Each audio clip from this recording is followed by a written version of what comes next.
Donc, je suis Julie Géret, je suis sophrologue à Plélan-le-Petit, une petite commune des Côtes-d'Armor en Bretagne, à 30 km de Saint-Malo.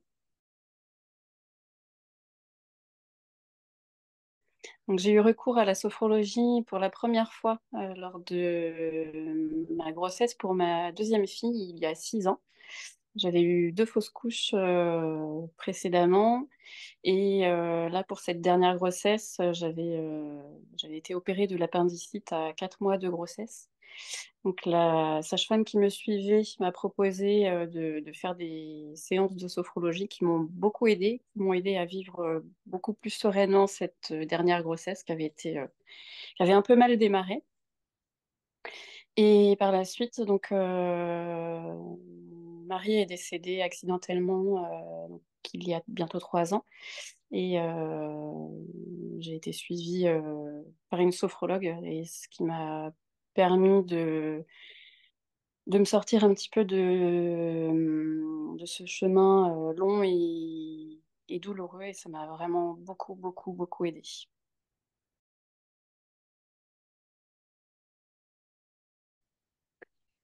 Et donc, j'ai été arrêtée pendant 8 mois après l'accident de mon mari. Et le retour à mon poste a été pourtant très très bien préparé en amont avec mes responsables et mes collègues. Mais pour moi, ça a été un très gros choc. Le soir même de ma rentrée, je me suis inscrite à l'école Sup de Sophro euh, parce que j'ai eu besoin de redonner un sens à ma vie professionnelle, un sens à ma vie tout court. Et d'abord, j'ai voulu commencer par la sphère professionnelle. J'ai choisi Sup de Sophro en distanciel sur l'année 2022.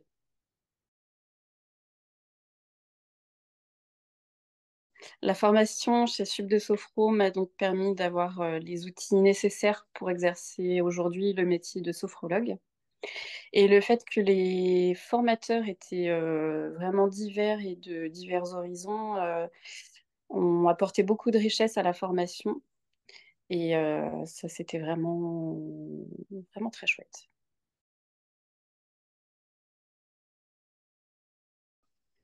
Et aujourd'hui, j'exerce le métier de sophrologue à mon domicile dans une pièce dédiée, au domicile des personnes qui ont besoin et dans les établissements scolaires, les entreprises qui m'en font la demande. Donc, mon installation pour l'instant, donc au départ, ça a été plutôt le bouche à oreille qui a fonctionné. Après, il y a eu un article dans le journal et dans le bulletin communal. Et depuis, donc, sur les réseaux sociaux, je poste des petites vidéos qui cassent un peu les codes sur les a priori qu'ont les gens sur la sophrologie, qui expliquent aussi un petit peu bah, que c'est accessible à tous et que dans tous les domaines, tous les âges. Et ça permet de faire comprendre aux personnes que tout le monde peut y accéder. Et il y a des personnes qui m'ont contacté suite à ces vidéos.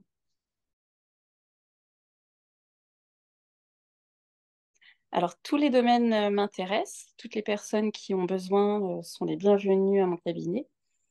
Et j'ai déjà organisé donc, un atelier avec les enfants.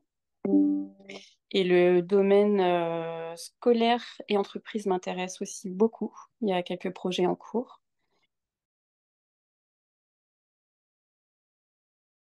Donc, j'ai voulu redonner un sens à ma vie professionnelle et en devenant sophrologue, je pense avoir réussi. Et quand les personnes qui viennent me voir repartent avec le sourire en me disant qu'ils vont mieux et que la séance leur a fait du bien, j'ai vraiment le sentiment d'avoir accompli ma mission.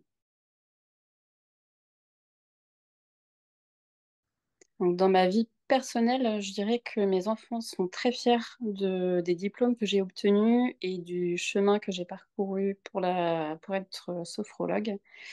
Et elles participent avec grand plaisir aux ateliers que je propose.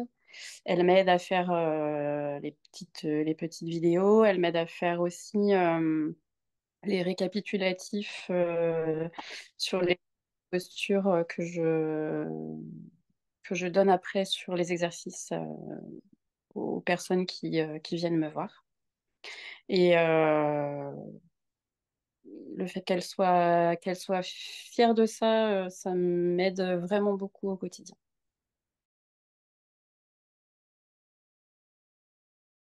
Alors, pour relater une petite anecdote qui a été très très forte, une personne qui est venue m'a confié que son nouveau safe place, donc un endroit qu'elle imagine où elle se sent bien, et ben, c'était dans ma salle de sophrologie avec moi.